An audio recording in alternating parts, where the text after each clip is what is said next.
तर आजचा दिवस हा शक्तिमान दिवस आहे जगन्नाथ रथयात्रेचा. तर त्या निमित्ताने आपण भगवान जगन्नाथ रथयात्रेच्या काही लीलांवरती ध्यान, चिंतन करतोय आणि भगवंतांची कृपा प्राप्त करण्याचा प्रयत्न करतोय. तर काल संध्याकाळपर्यंत हा कार्यक्रम घेता येईल की नाही, याविषयी थोडी अनिश्चितता होती आणि काल उशिरा ठरलं. त्यामुळं तयारी खूप करता आली नाही. परंतु जे काही मर्यादित आहे त्याच्या आधारे मी या कथा सांगायचा प्रयत्न करेन. सांगणारा किंवा ऐकणारा दोन्हीपैकी एक जरी खूप सिन्सिअरली ते करत असेल, तरी त्या कथेचा अमेझिंग इफेक्ट होतो. जसं आपण त्या वृंदावनमधल्या चोराची कथा ऐकतो, की एक कथाकार भगवान श्रीकृष्णांचं वर्णन करत होते आणि त्यांच्या अलंकारांचं, कुंडलं आणि इतर अलंकारांचं वर्णन करत होते. आणि हा चोर अतिशय ध्यानपूर्वक ऐकत होता, की त्याचा इंटरेस्ट होता भगवंत नाही, पण ते जे दागिने आहेत, त्या दागिन्यांमध्ये त्याचा इंटरेस्ट होता. पण तो अतिशय तीव्रतेनं श्रवण करत होता. आणि या तीव्रतेनं श्रवण केलं त्यानं आणि नंतर जाऊन प्रवचनकारांना विचारलं, की "ही व्यक्ती कुठे भेटेल मला कृष्ण?" आणि त्यांनी सांगितलं, की "तो वृंदावनला भेटेल." आणि मग हा चोर वृंदावनला भगवंतांच्या उत्कटतेनं, तीव्रतेनं शोधात गेला. पण त्याचा इंटरेस्ट चोरी करणं हा होता. पण त्याच्या त्या तीव्र श्रवणामुळं त्याला साक्षात भगवंतांचं दर्शन झालं. तर त्याच पद्धतीनं आपण किती इंटेन्सली श्रवण करू, किती हृदयपूर्वक आनंदाने, भगवंतांच्या प्रेमाने आपण श्रवण करू, तेवढं आपल्याला फळ मिळेल. एवढं सगळं सांगण्याचा उद्देश हाच, की मी इतका पात्र नाहीये हे भगवंतांच्या लीला करण्यासाठी, कथा करण्यासाठी आणि माझी तयारीही पुरेशी नाहीये. काही कारणवश आणि काही आज अचानक मंदिरच्या मीटिंग्स आल्या त्यामुळं. तर तरी जे आहे ते आपण ध्यानपूर्वक ऐकलं. सगळ्या गोष्टी बाजूला ठेवा आणि हा वेळ एक्सक्लुझिव्हली फक्त स्वतःसाठी आणि भगवान जगन्नाथांसाठी ठेवा. भगवान जगन्नाथांचे भरपूर आशीर्वाद आपल्याला नक्की मिळतील. तर आपण कथेला सुरुवात करूया. आता भगवान जगन्नाथांच्या कथा या अनंत अवकाशाप्रमाणे आहेत, अनंत लीला आहेत. तर कमी वेळेमध्ये किती सांगणार आहोत. पण काही महत्त्वाच्या ज्या स्टोरीज आहेत, तेवढ्या तरी ॲट आपण कव्हर करू. तर सुरुवात जर करायची झाली, तर भगवान जगन्नाथांचं हे जे विशेष रूप आहे, या रूपाविषयी आपण ऐकलेलं आहे. तर हे रूप मुळात प्रेमाने ओथंबलेलं अशा प्रकारचं हे रूप आहे, की भगवान श्रीकृष्ण, बलराम आणि सुभद्रा ज्यावेळेला द्वारकेमध्ये होते, तर द्वारकेच्या ज्या राणी आहेत, तर त्या बघायच्या, की कृष्ण जरी द्वारकेत आहेत, तरी सदैव ते ब्रजवासींचं स्मरण करतात. ते झोपलेले असतात. झोपणं म्हणजे त्यांची योगनिद्रा आहे ती. ते योगनिद्रेत असतात. पण ते आम्हाला दिसतात, की झोपलेले आहेत. पण ते चिंतन करत असतात. राधाराणी, सुबल आणि त्यांच्या सगळ्या गायींची नावं घेत राहतात ते. माधवी कुठे आहे? आणि काय आहे ह्या वृंदावनच्या प्रेमामध्ये? कारण ते वृंदावनचं जे प्रेम आहे, हे अतिशय निकट, अतिशय जवळचं अशा प्रकारचं प्रेम आहे, की ज्याच्यामध्ये अगदी दास्य भावनेची पण अडथळा नाहीये. जिथं भक्त जे आहेत त्यांना भगवंत कोण आहेत, भगवान आहेत याच्याशी देणं-घेणं नाहीये. ते फक्त अनकंडिशनल लव्ह, फक्त त्यांना प्रेम करायचंय. जसं आपण बघतो, की एक म्हातारी गोपी आहे, तर भगवंत तिची चेष्टा करतात, जरिटा नावाची. की ते म्हणतात, "हे तू अशी रस्त्यावर बाहेर पडत जाऊ नकोस.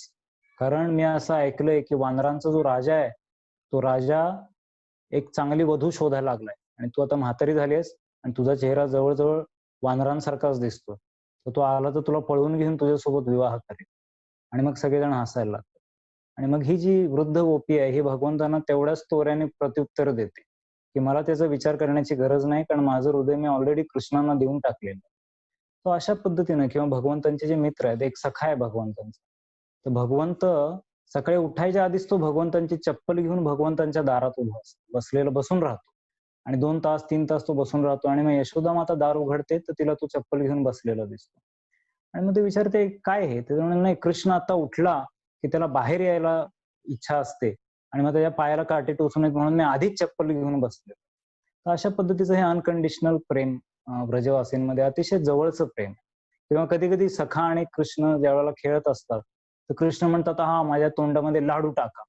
आणि मग एक त्यांचा सखा जो आहे तो म्हणतो, "कृष्णा डोळे मिट, मी तुझ्यासाठी मस्त लाडू आणलाय." आणि कृष्ण डोळे मिटतात आणि हा मित्र त्यांची चेष्टा करण्यासाठी लाडूंच्या ऐवजी फूल टाकून देतो भगवंताच्या तोंडामध्ये आणि मग सगळेजण हसायला लागतात. मग कधी-कधी सखा भगवंतांसोबत कुस्ती खेळतात आणि भगवंतांना हरवतात. भगवंतांच्या छातीवर पाय ठेवून उभे राहतात. सो असा हा प्रेमळ जो आहे हा व्रजचा, वृंदावनचा भाव, की जो द्वारकेमध्ये अशा पद्धतीचा भाव नाहीये. तिथं ऐश्वर्य भावामध्ये भगवंताचं पूजन केलं जातं. सो ह्या राण्या विचारतात, की काय हा वृंदावनचा भाव आहे? आणि मग रोहिणी माता जी वृंदावनमध्ये जिनं भगवंतांच्या लीला बघितलेत, ती या राण्यांना सांगते, की "मी हा भाव तुम्हाला सांगेन आणि ब्रजवासींचं प्रेम पण सांगेन. पण जर कृष्ण बलराम इथं आले आणि त्यांनी जर ब्रजवासींविषयी ऐकलं, तर ते एक क्षणभर इथं थांबणार नाहीत. तर म्हणून कोणीतरी दारामध्ये थांबून अ, म्हणजे डोअर कीपिंग केलं पाहिजे, वॉचमनशिप केली पाहिजे आणि म्हणून त्यांची बहीण सुभद्रा हिला दारात उभं केलं जातं आणि रोहिणी माता व्रजवासींची कथा करायला लागते. आणि ही कथा ऐकताना सुभद्रा पूर्णपणे त्यामध्ये तल्लीन होऊन जाते आणि कृष्ण बलराम जे बाहेर गेलेले आहेत, ते तेवढ्यात परत येतात आणि परत आल्यानंतर दारामध्ये ते उभे राहतात. सुभद्राचं लक्ष पण नाही आहे आणि ते तिघेजण दारामध्ये उभे राहून आतमध्ये ह्या कथा ऐकतात आणि जसजसं व्रजवासींच्या कथा ते ऐकतात, तर कृष्ण प्रेमविभोर होऊन जातो आणि अतिशय प्रेमामुळं, व्रजवासींच्या स्मरणामुळं त्यांचे डोळे मोठे होत विस्फारायला लागतात आणि त्यांचे हात आत जातात आणि सुभद्राचे तर हात गळून पडतात आणि अशा रीतीने विशेष करून व्रजवासींची कृष्णांच्या विरहामध्ये झालेली स्थिती बघितल्यानंतर त्यांची ही अवस्था अतिशय भावविभोर होते. आणि तेवढ्यात नारद मुनी त्या ठिकाणी येतात आणि हे अद्भुत रूप, की जे भक्तांच्या विरहामध्ये, भक्तांच्या प्रेमामध्ये पाघळलेलं अशा प्रकारचं हे रूप आहे. सो हे बघतात आणि ते अतिशय आनंदाने भगवंतांना दंडवत करतात आणि मग भगवंत तत्काळ खडबडून भानावर येतात आणि परत आपल्या मूळ रूपामध्ये येतात. पण नारद मुनी म्हणतात, "मी हे रूप बघितलंय." आणि नारद मुनी सगळ्या जगाच्या कल्याणासाठी भगवंतांना सांगतात, की कृपया हे जे प्रेमळ रूप आहे, हे जे कृपाळ रूप आहे, हे सगळ्या जगाच्या कल्याणासाठी तुम्ही भूलोकावरती तुम्ही या रूपामध्ये या. आणि भगवंत तथास्तु म्हणून नारद मुनींना सांगतात, की नीलाचल पर्वतावरती माझा प्रिय भक्त इंद्रद्युम्न महाराज जे आहेत, ते मला स्थापन करतील.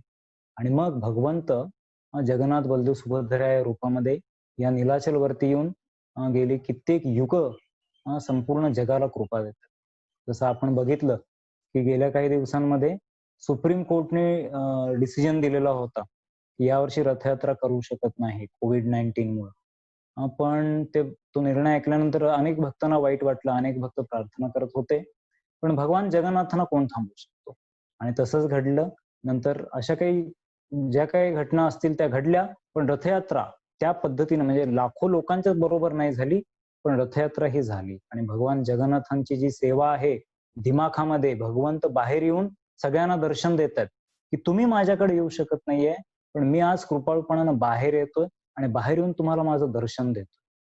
असं म्हटलेलं आहे, की भगवंतांच्या मूर्तींसमोर ज्यावेळेला आपण उभे राहतो, तर भगवंतांना प्रत्येक जीवाप्रती, आपल्यापैकी प्रत्येकाप्रती भगवंतांच्या हृदयात प्रेमाचा सागर आहे. आणि ज्यावेळेला भगवंत मूर्तीसमोर आपण जाऊन उभे राहतो, मूर्तींचं दर्शन घेतो, तर एका बाजूला आपण मूर्तींचं दर्शन घेतोय, पण दुसऱ्या बाजूला भगवंत पण आपल्याला बघतायत. आणि भगवंत ज्यावेळेला बघतायत, तर त्यांच्या हृदयामध्ये इतकं प्रेम आहे आपल्याविषयी, की ते प्रेम त्यांच्या डोळ्यातून आपल्यावरती पडत आहे. कटाक्ष म्हणून म्हणतात, की "भगवंता, तुमचा एक कृपा कटाक्ष माझ्यावरती टाका." तर हा कृपा कटाक्ष म्हणजे काय आहे? आणि हाच कृपा कटाक्ष जो भगवंतांचा आहे, तोच एका शुद्ध भक्ताच्या हृदयामध्ये देखील जे भगवंतांचं प्रति प्रेम आहे, ते प्रेम त्यांच्या डोळ्यातून बाहेर पडतं. म्हणून गुरूंचा कृपा कटाक्ष, प्रभुपादांचा कृपा कटाक्ष हा महत्वाचा आहे यासाठी. तर याला म्हटलेलं आहे सुधारस. की आपण ज्यावेळेला मूर्तींच्या समोर उभे राहतो, तर त्या मूर्तींच्या डोळ्यातून सुधारस आपल्यावरती पडत असतो आणि हे जे आपलं हृदय आहे, की जे आपण भौतिक जगामध्ये अनेक फटके मायेचे खात आहोत, जन्म, मृत्यू, जरा, व्याधी. जसं आता COVID-19 मुळे आपण सगळे त्रस्त आहोत. तर या त्रस्त दावाग्नीमुळे तापलेल्या वणव्यामध्ये आपण जे होरपळतोय, तर या हृदयाला शांत करत असतो हा सुधारस. आणि भगवंतांप्रतीचं आपलं जे प्रेम आहे, ते प्रेम परत विकसित करण्यासाठी शक्ती देत असतो हा सुधारस. ज्यावेळेला आपण मूर्तींच्या समोर जाऊन उभे राहतो. मग ज्यावेळेला हेच भगवान श्रीकृष्ण अशा भावामध्ये आहेत, की आपल्या भक्तांच्या प्रेमामुळे आधीच पाघळलेले आहेत आणि त्या स्थितीमध्ये डोळे मोठे करून जर ते सुधारच आपल्यावरती टाकतायत, तर विचार करा किती प्रमाणामध्ये हजारो, लाखो पटीनं हा सुधारच आपल्यावरती पडत असेल. तर भगवान जगन्नाथ हा जेव्हा-जेव्हा संधी आहे तेव्हा जगन्नाथांच्या समोर जस्ट जाऊन उभं राहायचं. जसं सनबाथ करतो आपण शरीरासाठी, की व्हिटॅमिन डी3 कमी झाले, तर काय आहे की फक्त सूर्यासमोर जाऊन आपण सूर्याचं ऊन घ्यायचं आणि मग सगळ्या शरीराला पोषण मिळतं. तसं भगवान जगन्नाथांच्या समोर जाऊन उभा राहणं, तर भगवान जगन्नाथांच्या कृपा कटाक्षामुळे सगळं पोषण मिळतं. आध्यात्मिक पोषण, भक्तिमय पोषण. आणि हे जगन्नाथ हे झालं त्यांचा मूळ स्थितीमधली त्यांची कृपा, जगन्नाथ रूपामधली त्यांची कृपा. पण त्याच्या पुढे जाऊन जर आपण बघितलं, की रथयात्रेच्या दिवशीची जी कृपा आहे, ती काय विशेष आहे? तर ती तर अतिविशेष आहे. का बरं? तर ह्यासाठी थोडक्यात रथयात्रेचा जो भाव आहे, रथयात्रेची जी लीला आहे, ती लीला आपण बघू.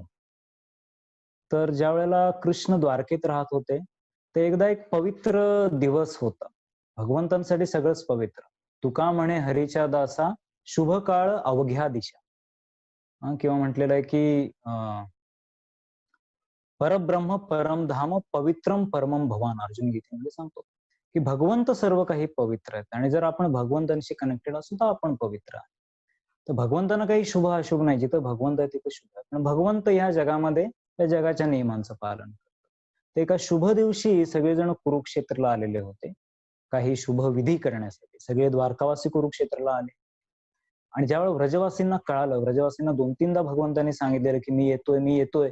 भगवंतांनी बलदेवजींना एकदा पाठवलं, एकदा उद्धवांना पाठवलं आणि सगळ्या व्रजवासींची खात्री पटवून दिली, की "तुम्ही चिंता करू नका. तुम्ही जितके माझ्या विरहामध्ये आहात, तितका किंवा त्याहून अधिक मी तुमच्या विरहात आहे. प्रत्येक क्षण मी तुमचं स्मरण करत आहे." पण भगवंतांचं बोलणं आणि भगवंतांची कृती यात फरक होता. भगवंत येत नव्हते. काही काळ बलदेवजी आले आणि त्यांनी सगळ्या व्रजवासींना आनंद दिला. कारण बलदेवजी देखील साक्षात पूर्णांश आहेत. भगवंतांचेच एक दुसरे रूप आहे. पण शेवटी कृष्ण ते कृष्ण आणि बलदेव ते बलदेव. तर भक्त आणि भगवंत भक्तांचं विरह प्रेम आणखीन वाढवत होते. ज्यावेळेला वृंदावनवासींना समजलं, की भगवंत कुरुक्षेत्रला येतायत, तर व्रजवासींना त्यांच्या भावना आवर्ता आल्या नाहीत. आणि व्रजवासी ताबडतोब त्यांच्या सगळ्या बैलगाड्या सजवून कुरुक्षेत्रला आले. आणि कुरुक्षेत्रला अनेक तंबू ठोकलेले होते आणि अनेक तंबूंमध्ये सगळे व्रजवासी आले आणि भगवंत एका रथावरती बसलेले होते. आणि मग राधा-राणी आणि सगळ्या गोपी भगवंतांना जाऊन भेटल्या आणि त्या अतिशय व्याकुळ झालेल्या होत्या भगवंतांच्या विरहामध्ये. आणि त्यांनी ज्यावेळेला बघितलं, तर भगवंतांचं रूप अतिशय सुंदर होतं. कर्णकुंडल होती. पण भगवंत एका राजपुत्राच्या किंवा एका राजाच्या रूपामध्ये होते. मुकुट होता आणि त्यांना थोडंसं ते समाधान नाही वाटलं. आणि मग राधा-राणींनी भगवंतांना सांगितलं, की "हे कृष्णा, तुम्ही तेच कृष्ण आहात आणि मी तीच राधा आहे आणि हे सगळे भक्त पण तेच आहेत. आणि जसा वारा वृंदावनमध्ये वाहतो तसाच इथं मधुर वारा वाहत आहे. पक्ष्यांचं गुंजन चालू आहे आणि तुमच्याकडे बघून आम्हाला अतिशय आनंद होतोय. पण वृंदावनमध्ये आम्हाला जो आनंद प्राप्त होतो, तो आम्हाला इथं प्राप्त होत नाही. कारण तुम्ही इथं एका राजाच्या रूपामध्ये आहात आणि तिथं तुम्ही एका ग्वालबालाच्या रूपामध्ये असता. तुमच्या डोक्यावर या ठिकाणी मुकुट आहे, पण त्या ठिकाणी तुम्ही फक्त मयूरपीस धारण करता आणि तुमची मधुर बासरी जी आहे, ते आमचं हृदय आकर्षित करून घेत असते. तर जे व्रजवासी कृष्णांचे भक्त आहेत, ते भगवंतांच्या दुसऱ्या कुठल्याही रूपाकडे आकर्षित होऊ शकत नाहीत. आपण गोपकुमारची कथा बघतो, की जो वैकुंठात गेला, अयोध्येत गेला, मथुरेत गेला, पण कुठेही त्याचं समाधान झालं नाही. मग तो तिथून परत आला आणि भौम वृंदावनामध्ये त्यानं परत तपस्या करून, परत भक्ती करून, परत भगवंतांना प्रार्थना करून मग तो मूळ वृंदावनमध्ये गेला. अर्थात दोन्ही एकच आहेत. तर म्हणून राधाराणी म्हणाल्या, की तुम्ही राधाराणी बघा, आपण राधाराणी ज्यावेळेला कृष्ण येणार होते, तर राधाराणींनी सांगितलं, की मी देखील कारण राधा आणि कृष्ण एकत्र येतात. तर त्या म्हणाल्या, की "मी देखील भूतलावर तुमच्याबरोबर येणार, पण त्याच वेळेला मी वृंदावनशिवाय राहू शकत नाही." आणि म्हणून भगवंतांनी काय केलं, भगवंतांनी संपूर्ण वृंदावन आणलं, गोवर्धन आणला. गोवर्धन काय आहे? तर राधा-राणींच्या हृदयामध्ये जे भगवंतांविषयीचं प्रेम आहे, कृष्णांच्या हृदयामध्ये जे राधा-राणींचं जे प्रेम आहे, हे प्रेम बाह्य रूपामध्ये गोवर्धनच्या रूपामध्ये प्रकट झालेलं आहे. म्हणून हा गोवर्धन सदैव भगवंतांचं कसं सेवा करता येईल याच्या चिंतनामध्ये मग्न असतो, की भगवंत ज्या वेळेला येतात, तर त्यावेळेला जर उन्हाळा असेल तर तो स्वतःला शीतल करतो. हिवाळा असेल तर त्याच्या ज्या गुफा आहेत त्या गरम बनतात आणि जे पाणी आहे ते देखील उन्हाळ्यामध्ये गार, हिवाळ्यामध्ये गरम असतं आणि माती अतिशय मऊ असते. अशा पद्धतीनं सर्वतोपरी भगवंतांची कशी सेवा करता येईल याच्या विचारामध्ये गोवर्धन सेवा असतो. अर्थात आपला विषय गोवर्धन हा नाहीये, पण व्रजचा जो भाव आहे त्याच्यावरती आपण आणि या भावामध्ये कृष्ण पूर्ण संतुष्ट असतात. भगवंत आत्माराम आहेत, पण ते वृंदावन सोडून कधीही कुठेही जात नाहीत. जरी बाह्यदृष्ट्या गेलेले दिसले, तरी सदैव ते वृंदावनात. आणि मग ज्या गोपी आहेत, ज्या राधाराणी आहेत, त्याने भगवंतांना सांगितलं, की तुम्ही ताबडतोब वृंदावनला चला. आणि मग कृष्णाने परत त्याच गोष्टी सांगायला सुरुवात केली, की तुम्हाला वाटते तसंच आहे, की मी तुम्हाला जरी वाटत असेल, तरी मी द्वारकेमध्ये जरी असलो, तरी क्षण-क्षण मी सदैव तुमचं स्मरण करत असतो आणि तुम्ही चिंता करू नका, मी लवकरच परत येणार आहे. पण हे अनेकदा घडलेलं असल्यामुळं ज्या गोपी आहेत, जे व्रजवासी आहेत, त्यांना यावरती अजिबात विश्वास नव्हता आणि त्यांना एक क्षण देखील अजून नो मोर भगवंतांचा विरह एक क्षण देखील त्यांना नको होता आणि म्हणून त्यांनी काही ऐकलं नाही आणि ज्या रथावरती भगवंत बसलेले होते, त्या रथाला त्यांनी धरून वृंदावनच्या दिशेनं ओढायला सुरुवात केली आणि भगवंत त्या रथावर होते आणि सगळ्या गोपी ज्या आहेत, ते गोपी आणि सगळे व्रजवासी तो रथ वृंदावनच्या दिशेने ओढला. तर ही जी अद्भुत लीला घडली, या लीलेच्या स्मरणार्थ, या लीलेचं एनॅक्टमेंट करण्यासाठी नंतर मग पुढं जगन्नाथपुरीमध्ये हे जे जगन्नाथांचं रूप आहे, जे भगवान श्रीकृष्ण व्रजवासींच्या विरहामुळं पाघळलेले आहेत.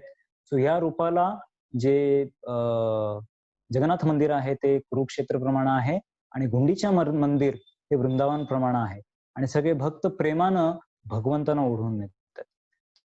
तर ज्यावेळेला या जगन्नाथांना त्याचं स्मरण होतं, की कसं माझ्या प्रिय राधाराणी, सगळ्या गोपी आणि सगळे व्रजवासींनी मला वृंदावनकडे ओढत होते. या लीलेचं त्यांना स्मरण होतं या रथावरती बसून आणि या भावामध्ये आधीच ते व्रजवासींच्या स्मरणात आहेत आणि त्यात आणि ते आठवतात, की कसे माझे प्रिय भक्त मला ओढून नेतायत माझ्या प्रिय वृंदावन धामामध्ये.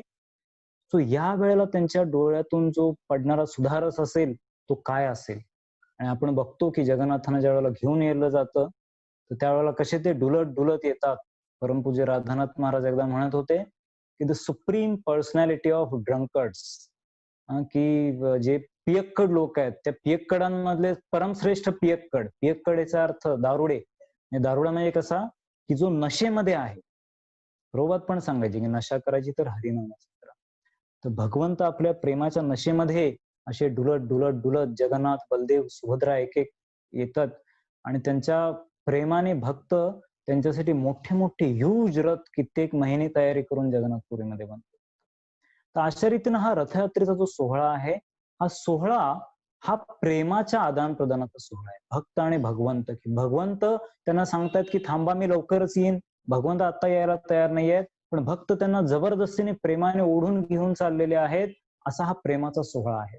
आणि या सोहळ्यामध्ये भगवंतांची कृपा ओसंडून वाहत आहे.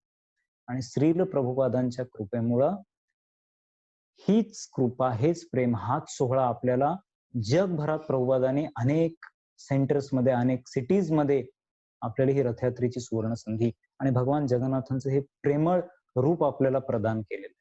अन्यथा आपल्यापैकी फार कमी लोक असे होते, की ज्यांना भगवान जगन्नाथांविषयी किंवा त्यांचं महात्म्य किंवा त्यांचा हा जो प्रेम भाव आहे याच्याविषयी माहिती असते. मला तरी नक्कीच नव्हती. तर म्हणून आजच्या या पवित्र दिवशी भगवान जगन्नाथांचे आता जगन्नाथ जे आहेत, ते मुळातच या प्रेमामध्ये पाघळलेले असल्यामुळं त्यांना काही कळत नाहीये म्हणजे आसपासच्या गोष्टी आणि हे त्यांचा भाव जो आहे तो पूर्णपणे कॉन्सन्ट्रेटेड आहे भक्तांच्या प्रेमावरती आणि त्यामुळं काय होतं, की भगवान जगन्नाथ हे केवळ आध्यात्मिक नाही, तर भौतिक, आध्यात्मिक जे काही असेल, जसं नित्यानंद प्रभूंबाबत आपण म्हणतो, की हे ड्रंकर्ड अंकल, की एक दारू प्यायलेल्या काकाप्रमाणे आहेत, की एक लहान मूल त्याचा पुतण्या ज्यावेळेला काकाकडे येतो म्हणतो, "अरे काका, मला चॉकलेट पाहिजे." "अच्छा, किती रुपये?" तर मला डेअरी मिल्क 10 रुपयाचं पाहिजे. "तर हे घे, 20 रुपये घे. 2 डेअरी मिल्क घे." तर जेवढं पाहिजे त्यापेक्षा जास्त देऊन टाकतो. तसे भगवान जगन्नाथ ह्या कृपाभावामध्ये असल्यामुळं तुम्ही जगन्नाथांच्या अनेक लीला आजपर्यंत ऐकलेल्या आहेत. पण असं कुठेही नाहीये, की भगवान जगन्नाथांनी केवळ भौतिक गोष्ट आध्यात्मिक गोष्ट दिली किंवा केवळ भक्ती, ती तर देतायतच. भक्ती तर देतायतच, तो तर त्यांचा मुख्य भाव आहे. पण त्याचबरोबर भगवान जगन्नाथ हे हा फरक पण करत नाहीत, की हे भौतिक आहे, हे आध्यात्मिक आहे आणि मी केवळ भक्ती देतो, भौतिक असं काही नाहीये. भगवान जगन्नाथ हे इतक्या कृपाभावामध्ये आहे, की जो जे वांछील तो तेला. असं नाहीये, पण त्याच्या कल्याणासाठी, त्याच्यावरती आपलं प्रेम दाखवण्यासाठी भगवंत सर्व काही देतो. तर भगवंतांच्या अनेक लीलांपैकी काही लीला फक्त आपण जसजशा मला आठवतील तसतशा पद्धतीनं मी सांगत जाईन. तर पहिली लीला आहे गजवेश किंवा गणेश भट ह्या व्यक्तीची लीला आहे. तर भगवान जगन्नाथांच्या ज्या रूपाविषयी गणेश भटने ऐकलेलं होतं आणि मग तो एकदा जगन्नाथपुरीमध्ये आला आणि काही कारणामुळं तो जगन्नाथांचं दर्शन घेऊ शकला आणि जगन्नाथपुरीचे जे स्थानिक भक्त होते आणि मग तो निघाला आणि त्या स्थानिक भक्ताने त्याला सांगितलं, की "अरे तू भगवान जगन्नाथांचं दर्शन न घेता कसं जाऊ शकतोस? एवढे कृपारूप आहे, जा त्यांचा कृपाकटाक्ष प्राप्त कर, त्यांची कृपा प्राप्त कर आणि तू निघून जा." पण तो ऐकला नाही. तो म्हणाला, की "नाही, मी गणपतींचा भक्त आहे आणि गणेशजी सोडून अन्य कोणाचंही दर्शन घेण्याची मला आवश्यकता नाही."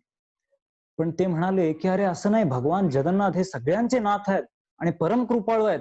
पण तरी पण तो ऐकायला तयार नव्हता आणि मग तो जायला निघाला. आणि मग भगवान जगन्नाथांना स्वतःला हे वाईट वाटलं, की अरे, ही एक व्यक्ती आलाय माझ्या धामामध्ये. भगवान जगन्नाथ अतिशय पर्सनल आहेत. पर्सनली प्रत्येकाचा विचार करतात आणि तो असा कसा काय जाऊ शकतो? आणि मग त्यांनी म्हणजे ह्या स्टोरीच्या अनेक व्हर्जन्स किंवा व्हरायंट्स आहेत. तर त्या भक्ताला प्रेरणा दिली एका दुसऱ्या भक्ताला, की काहीतरी करून तुला भगवान जगन्नाथ गणपतीच्या रूपात दर्शन देतील. अशा पद्धतीने त्यांनी त्यांना सांगितलं. आणि मग तो कसाबसा त्याला कन्व्हिन्स करून ते घेऊन आला. आणि तो जो दिवस होता तो स्नान यात्रेचा दिवस होता, की ज्या दिवशी भगवान जगन्नाथांना स्नानवेदीवरती चढवलं जातं. जंगलामध्ये जिथं सूर्यप्रकाश देखील पोहोचू शकत नाही अशा अनटच्ड शुद्ध पाणी जे आहे ते आणलं जातं आणि अनेक सोन्याच्या, चांदीच्या आणि वेगवेगळ्या माती आणि वेगवेगळ्या धातूंच्या घड्यांमध्ये शेकडो घडे भगवान जगन्नाथांनी इंद्रद्युम्न महाराजांना सांगितलं होतं, की ज्यावेळेला त्यांची प्रतिष्ठापना झाली त्यावेळेला, की आता ज्येष्ठ महिना संपलेला आहे, आषाढ महिना लागलाय आणि अतिशय तप्त वातावरण आहे आणि मला गरमी होते, मला स्नान घाल. आणि तेव्हापासून ही स्नान यात्रा हा एक अद्भुत सोहळा आहे.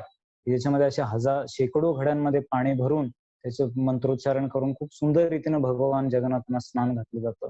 आणि मग त्यानंतर 15 दिवस भगवंत आजारी पडतात, ज्याला अनावसर म्हणतात.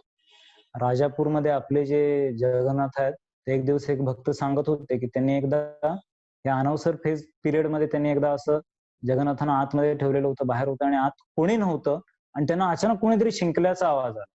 त्यांना वाटलं, की अरे हे माझं काहीतरी भ्रम असेल. पण त्यांना परत शिंकल्याचा आवाज आला आणि त्यांनी आत बघितलं कोणी नव्हतं आणि मग त्यांनी हृदयामध्ये मनोमन त्यांच्या लक्षात आलं, की नाही भगवान जगन्नाथ अतिशय पर्सनली शिंकतायत आणि आपल्याला दाखवतायत, की मी आहे, मी तुमची सेवा स्वीकारतोय. राजापूरच्या जगन्नाथांच्या लीला तर अद्भुत आहेत. परवाच्या रथयात्रेच्या वेळेला श्याम भक्त प्रभूंनी बऱ्याच लीला सांगितलेल्या. पण मी काही त्यातल्या आणि इतर पण काही आज सांगणार आहे. तर अशा रीतीनं स्नान यात्रेचा तो दिवस होता आणि मग गणेश भट त्या ठिकाणी आले आणि गणेश भटनी ज्यावेळेला त्यांनी आले, प्रणाम केला आणि दर्शन घेण्यासाठी ज्यावेळेला त्यांनी समोर बघितलं, तर भगवान जगन्नाथांना सोंड होती आणि सुळे होते आणि गणपतीच्या रूपामध्ये भगवान जगन्नाथांनी त्यांना दर्शन देऊन टाकलं. तर भगवान जगन्नाथ इतके कृपाळू आहेत, की त्यांनी आपलं जे परमेश्वरत्व जे आहे, भगवानत्व जे आहे, ते देखील बाजूला ठेवून क्षणभर ते एका देवतेच्या रूपात गेले, की जेणेकरून येन केन प्रकारेण हा व्यक्तीनं माझं दर्शन घ्यावं आणि माझ्याशी कनेक्ट व्हावं. माझी कृपा प्राप्त करावी. तर हे भगवान जगन्नाथ हे एक्स्ट्रा स्वतःला एक्सटेंड करून कृपा देणारे भगवंत आहेत. तर ही झाली गणेश भटची स्टोरी. आता पुढची स्टोरी आहे रघु आरक्षिता. फार सुंदर स्टोरी आहे ही. मला फार आवडली, की भगवान जगन्नाथ कशा रीतीनं आपल्याला प्रत्येक भक्ताची, प्रत्येक व्यक्तीची काळजी घेतात. तर रघु नावाचा एक मुलगा होता. त्याचे आई-वडील अतिशय श्रीमंत होते आणि ते भगवंतांचे भक्त होते. आणि त्यांनी काय केलं, की अन्नपूर्णा नावाच्या एका मुलीशी या रघुचा विवाह करून दिला. त्यावेळेला हा 16 वर्षांचा होता. आणि नंतर काही कारणांमुळं या रघुचे जे वडील आहेत, ते वडील वारले आणि मग त्यांच्या आईने देखील सती गेल्या त्या. आणि मग हळू अशी परिस्थिती आली, की त्याची परिस्थिती तो निर्धन होत गेला. आणि तो इतका निर्धन झाला, की म्हणजे त्याची खाण्यापिण्याची देखील भ्रांत निर्माण. आणि मग त्यानं काय केलं, की त्यानं त्या दिवसापासून त्याचं नाव ठेवलं रघु अरक्षित. अरक्षित याचा अर्थ काय? की मी माझं सध्या अरक्षित आहे मी. माझं कोणी रक्षण करू शकत नाही. कारण माझे आई-वडील होते, संपत्ती होती, त्यावरून माझं रक्षण होतं. त्या गोष्टी मला मदत करत होत्या. आणि मग त्यानं साधू संतांना विचारलं, की अशा अरक्षित व्यक्तीला कोण बरं मदत करेल? कोण बरं त्याची काळजी घेईल? आणि त्याला ज्यावेळेला समजलं, की भगवान जगन्नाथ हे सगळ्या जगाचे नाथ आहेत. तर त्यावेळेला तो जगन्नाथपुरीला निघून गेला. आणि तो पत्नीला म्हणाला, "तू इथंच थांब, मी त्या ठिकाणी जातो." आणि मग तो जगन्नाथपुरीला गेला, कारण मी तुझी अ, काळजी घेऊ शकत नाहीये. त्यानं क्षमा मागितली आणि तो जड हृदयाने जगन्नाथपुरीला गेला. आणि जगन्नाथपुरीला गेल्यानंतर तो जगन्नाथपुरीमध्ये वेगवेगळ्या ठिकाणी राहायचा. रस्त्यावर राहायचा. भिक्षा मागून कसा तरी उदरनिर्वाह करायचा. पण भगवान जगन्नाथांचं रोज दर्शन घ्यायचा. त्यांना प्रार्थना करायचा, त्यांची भजन गायचा. जमेल तशी त्यांची तो सेवा करायचा. अशा रीतीनं तो तिथं त्याचं जीवन व्यतीत करत होता. आणि त्यानंतर काय झालं, की तो बरेच दिवस ज्यावेळेला परत आला नाही, तर त्यावेळेला अन्नपूर्णा त्याची जी पत्नी आहे, ती अतिशय पतिव्रता अशा प्रकारची स्त्री होती. सो तिच्या घरचे जे तिचे आई-वडील, तिचा भाऊ या सगळ्यांनी विचार केला, की "अरे, हा तर आता निघून गेलाय आणि हा जिवंत आहे का नाही ते पण माहिती नाही आणि आमच्या मुलीला आम्ही असंच नाही टाकून देऊ शकत." आणि मग तिच्या काळजीपोटी मग त्यांनी त्या गावातला एक श्रीमंत व्यक्ती होता. काहीतरी त्याचं काहीतरी नाव होतं माझ्या लक्षात नाही आता. सो त्याच्यासोबत तिचा विवाह करण्याचा त्यांनी घाट घातला. आणि ही अतिशय पतिव्रता असल्यामुळं हिनं काय केलं, हिनं भगवान जगन्नाथांना प्रार्थना केली, की "हे जगन्नाथ, मी असं ऐकलेलं होतं, की माझे पती तुमच्याकडे आलेले आहेत. सो तुम्ही सगळ्या जगाचे नाथ आहात. ज्याप्रमाणे तुम्ही द्रौपदीचं रक्षण केलं, ज्याप्रमाणे तुम्ही गजेंद्रचं रक्षण केलं आणि तुम्ही प्रभू श्री रामचंद्र बनून तुम्ही विभीषणाचं रक्षण केलं आणि अनेक तीन शास्त्रांमधल्या अशा पद्धतीनं कशी भगवंतांनी कृपा केली, कसं रक्षण केलं याचे दाखले दिले आणि भगवान जगन्नाथांना प्रार्थना केली, की त्याच पद्धतीनं तुम्ही कृपया माझं रक्षण करा." आणि ज्यावेळेला भगवान जगन्नाथांनी ही प्रार्थना ऐकली, तर त्यावेळेला जो रघु अरक्षिता होता, तर भगवान जगन्नाथ म्हणाले, की "नाही, आपण ह्या रघु अरक्षिता आणि अन्नपूर्णाचं रक्षण केलंच पाहिजे." आणि मग त्यावेळेला रघु अरक्षिता झोपलेला होता. तर भगवान जगन्नाथांनी जे भूतांचे जे मास्टर जे स्वामी आहेत, वेताळ वेताळ माळा ताली माहे कोल्हापूरमध्ये. तर त्या वेताळाला बोलावलं आणि वेताळाला सांगितलं, की "हे सेवा मी तुला देतोय." ताबडतोब कारण हां, नाही ॲक्चुअली तिनं काय केलं, की तिनं एक पत्र लिहून पाठवलं. तिचा विवाहाची तारीख पण ठरवलेली होती आणि 3 महिन्यानंतर विवाह होता. तर एक खेड्यातला व्यक्ती होता. तर त्या खेड्यातल्या व्यक्ती त्या गावातल्या व्यक्तीबरोबर तिनं ते पत्र पाठवलं आणि ते पत्र पाठवल्यानंतर ते पत्र 80 दिवसानंतर त्याच्यापर्यंत पोहोचलं आणि आता 10च दिवस शिल्लक राहिलेले होते आणि रघु अरक्षिता विचार करायला लागला, की 10 दिवसात तर मला शक्य नाही आणि मग त्यानं जगन्नाथांना प्रार्थना केली, की "भगवंत आता तुम्हीच बघा." आणि इकडं अन्नपूर्णेने पण प्रार्थना केली. आणि मग काय झालं, की 10 दिवसात त्याला परत चालत जाणं शक्य नव्हतं. तर भगवान जगन्नाथाने वेताळाला बोलावलं. भगवंत आपल्या भक्तासाठी काय करतील? ॲक्चुअली प्रल्हाद महाराज श्रीमद भागवतमध्ये नरसिंहदेवांची स्तुती करताना फार सुंदर रीतीने एका श्लोकामध्ये म्हणतात. हा हल्लीच माझ्या अ, ऐकण्यात हा श्लोक आला, की ज्यामध्ये अ, जे प्रल्हाद महाराज आहेत, ते नरसिंहदेवांचं वर्णन करतायत, कृपण वत्सल, की भगवंत हे पूर्वी आपण ऐकलं की भक्तवत्सल आहेत. मग काय होतं की भक्तवत्सल आहेत म्हटल्यानंतर मग माझी तरी एक थोडीशी होप नष्ट झाली, की अरे आपण तरी एवढे चांगले भक्त पण नाहीये. मग आपल्यावर का प्रेम करावं भगवंताने? मग मी ऐकलं की भगवंत दीनवत्सल आहे, की जे दुःखी लोकांचे प्रेम करतात ते. म्हणलं ठीक आहे आम्ही कधी-कधी भ्रमात असतो, आम्ही मायेमध्ये जगतो की आम्ही आनंदात आहे. म्हणजे आम्ही कृपणच आहे, की आपण भौतिक भोग घेत बसतो. पण प्रल्हाद महाराजांनी आशा निर्माण केली. ते काय म्हणतायत, की तुम्ही कृपण वत्सल आहात, भगवान नरसिंहदेव. आणि भगवान नरसिंहदेव हे इतके भगवंत म्हणजे ते मला वाटतंय, की संकर्षणांचे विस्तरित रूप असावेत. कारण ते सेवा भावनेमधले भगवंत आहेत, की भगवंत पण आहेत, पण भगवान नरसिंहदेव काय करतात, की भगवान नरसिंहदेव सुदर्शन बनतात. जे कृष्ण लीलेमध्ये किंवा जगन्नाथांच्या सोबत जे सुदर्शन आहेत, ते खरं तर भगवान नरसिंहदेवांचंच एक रूप आहे. आणि ते सुदर्शन देखील भगवंतांना इतकं प्रिय आहे, की सुदर्शन देखील एक क्षण देखील भगवंत सुदर्शनचा विरह सहन करू शकत नाही. म्हणून सुदर्शनला भगवंत सहजासहजी वापरत नाहीत. खूप ज्यावेळेला त्यांचा प्रिय भक्त असतो तेव्हाच सुदर्शनला पाठवून देतात. आणि सुदर्शन पण भगवंतांचं इतकं प्रिय आहे आणि त्याला पण भगवंत इतके प्रिय आहेत, की सुदर्शन देखील त्याला ज्यावेळेला ऑर्डर दिली जाते, ते अतिशय वेगानं जातं, क्विकली त्याचा जॉब फिनिश करतं आणि इमिडिएटली परत येऊन भगवंतांच्या शेजारी उभं. सो असं हे भगवंत आणि भक्तांमधलं प्रेमसंबंध आहे. तर मग अशा रीतीनं भगवंताने वेताळची मदत घेतली आणि वेताळाला सांगितलं, की "हे बघ, ताबडतोब ह्याला उचल आणि तिकडे त्या गावामध्ये नेऊन ठेव." आणि मग वेताळाने जो आज्ञा, वेताळाने ताबडतोब झोपेतच त्याला उचललं. तो दुसऱ्या दिवशी सकाळी उठून त्यानं बघितलं इकडं-तिकडं तर मी जगन्नाथपुरीत झोपलेलो आणि जागा झालो तो त्या गावामध्ये. आणि मग अन्नपूर्णा उठली, तिनं बघितलं, की अरे आपले पती आलेले आहेत. आता त्याची अवस्था, दाढी वाढलेली होती, कपडे फाटलेले होते, एखाद्या वेड्या व्यक्तीसारखी अवस्था झालेली होती. कारण तो भिकाऱ्यासारखं जीवन जगत होता. पण हृदयामध्ये श्रीमंत होता जगन्नाथांच्या भक्तीने. आणि मग सगळ्यांनी आनंद व्यक्त केला, की अरे हे आले. तर तिच्या घरच्यांना थोडंसं खरं तर चांगलं वाटलं नव्हतं. कारण श्रीमंत व्यक्तीसोबत आपल्या मुलीचं लग्न होत असताना, हा परत भिकारी असलेला तिचा नवरा आला आणि हा तिला काय सुखी ठेवणार? अशी त्यांची भावना होती. पण त्यांनी बरोबर आनंद व्यक्त केला. आणि मग त्यांनी काय केलं, की त्याने विचार केला, की आपण याचा काटा काढला पाहिजे. आणि मग त्याने काय केलं, की गोड-गोड बोलत राहिले. पण त्यांनी एक संध्याकाळी त्यासाठी ते म्हणले, "मस्त भोजन बनवूया" आणि चांगलं भोजन बनवलं. आणि भोजन बनवल्यानंतर ते त्याला दिलं आणि त्या भोजनामध्ये त्यांनी विष घातलं, की जेणेकरून यानं विष प्यावं आणि याचा मृत्यू व्हावा. आणि मग त्याने विचार केला, की संध्याकाळी हा रात्रभर ते विष भिनेल आणि सकाळपर्यंत मरेल आणि आपण सांगू लोकांना, की "अरे बहुतेक याला साप चावलाय आणि याचा मृत्यू झालाय." आणि मग आपण याचा अंतिम संस्कार करू आणि आपल्या मुलीचा लग्नाचा मार्ग मोकळा होईल. आणि अन्नपूर्णेने हे कुठून तरी ऐकलं. म्हणजे शी ओव्हरहर्ड, तिच्या कानावर पडलं, की असं-असं काहीतरी प्लॅन केलाय. पण आपल्याच घरच्यांविषयी सांगायचं पण अवघड झालं. म्हणून तिने एक पत्र लिहिलं, चिठ्ठी लिहिली आणि तिनं आपल्या पतीकडे ती हातात दिली. वाचावा अशा अपेक्षेने. हा जो रघु होता, त्या रघुनं ते भोजन प्लेट आल्यानंतर तो म्हणाला, की "नाही, मी पहिल्यांदा जगन्नाथांना अर्पण करणार." आणि मग त्यानं मनोमन ती जी प्लेट आहे, ती भगवान जगन्नाथांना अर्पण केली. आणि मग त्यानं खायला सुरुवात केली आणि ते खाऊन झाल्यानंतर त्यानं ते पत्नीने दिलेली चिठ्ठी वाचली. त्यात लिहिलेलं होतं, की "हे तुम्ही खाऊ नका, यामध्ये विष आहे." आणि हे जेव्हा त्यानं वाचलं, तर त्याचं भगवान जगन्नाथांवरती इतकं प्रेम होतं, की त्याला आपल्याला काय होईल याचं वाईट वाटलं नाही. सो त्यानं भगवान जगन्नाथांना प्रार्थना केली, की "हे प्रभू मला क्षमा करा, की मी तुम्हाला विष खायला घातलं. की मी हे प्लेट खाण्यापूर्वी मी तुम्हाला अर्पण केले आणि त्यामध्ये विष होतं. मी किती वाईट आहे. तुम्ही माझी एवढी काळजी घेतली. तुम्ही तिथून मला इथं आणून ठेवलत.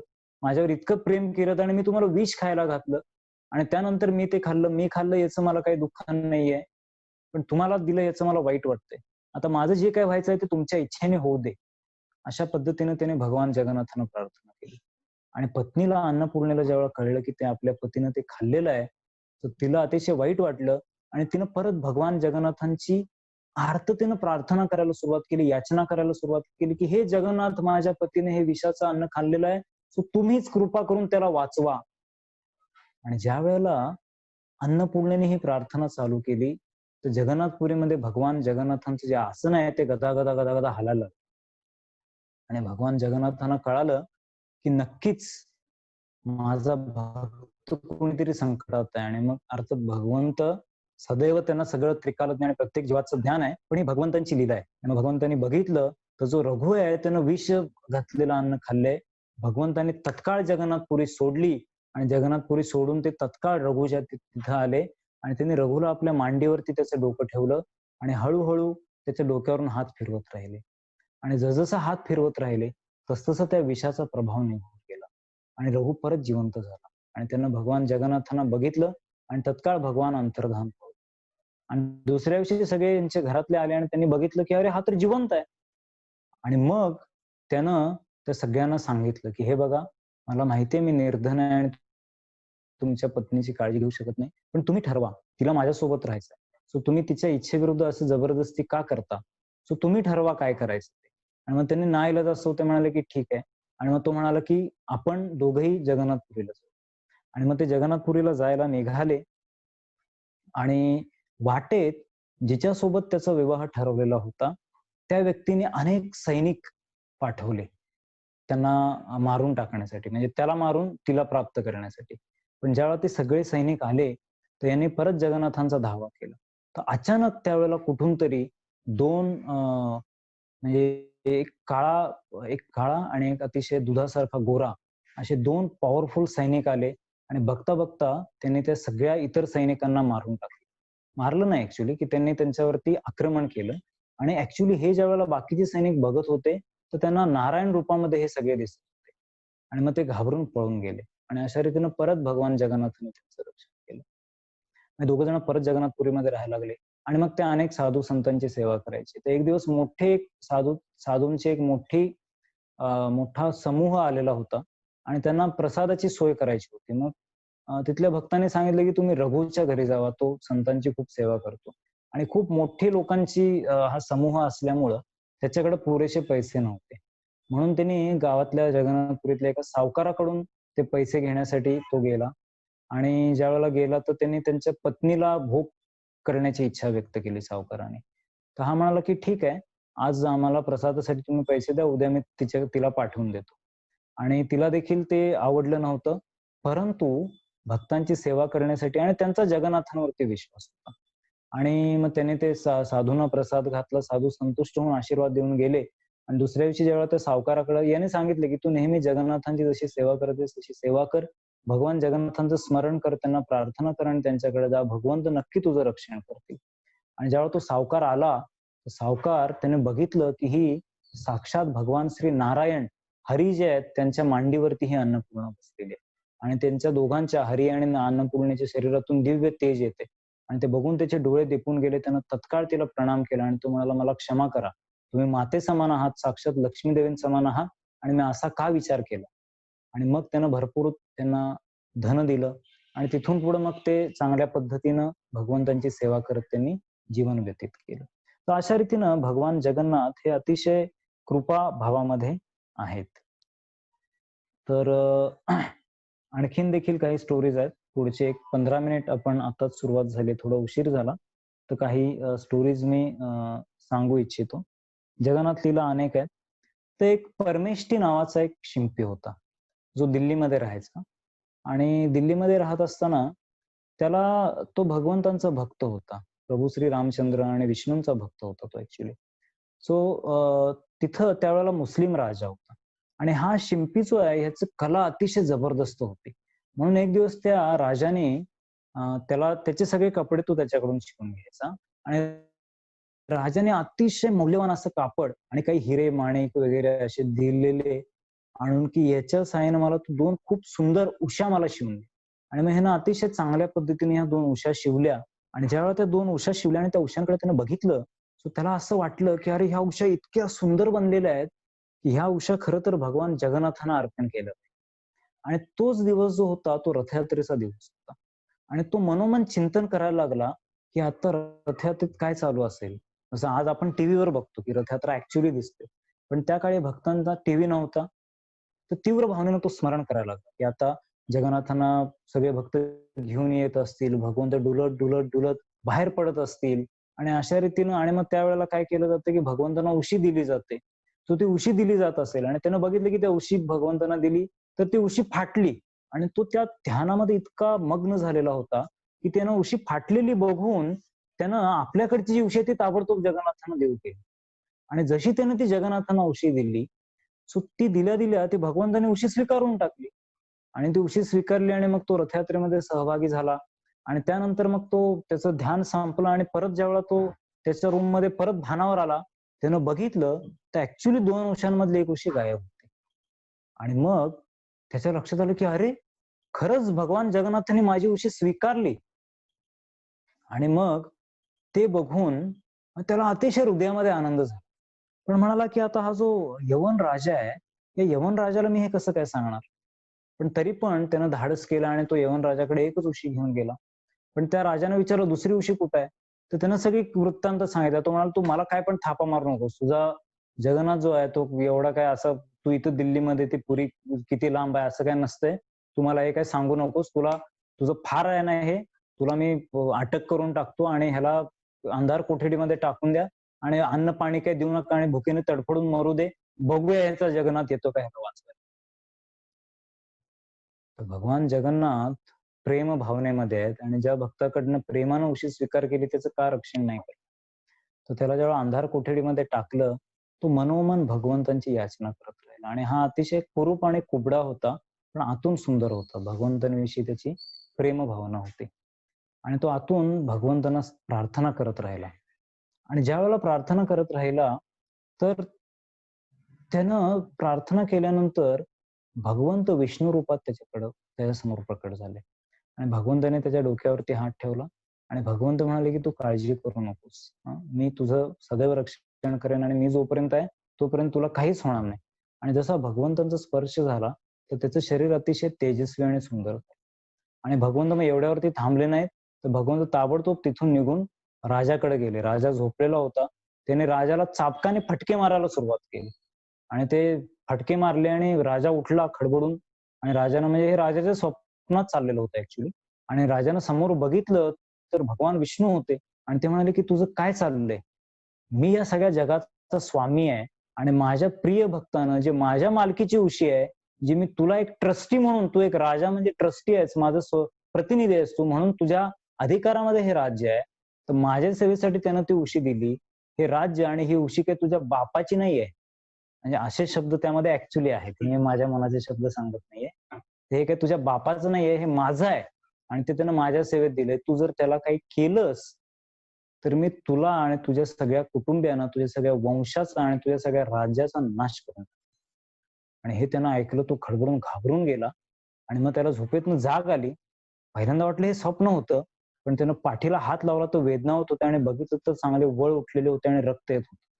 आणि मग त्याला कळालं आपली चूक आणि त्यानं ताबडतोब जाऊन त्याचे पाय धरले आणि त्याला मुक्त केलं आणि अतिशय सुंदर रीतीनं मग हा जो परमेष्ठी आहे, हा पुढे त्याचं जीवन भगवंतांच्या सेवेमध्ये जगत राहिला.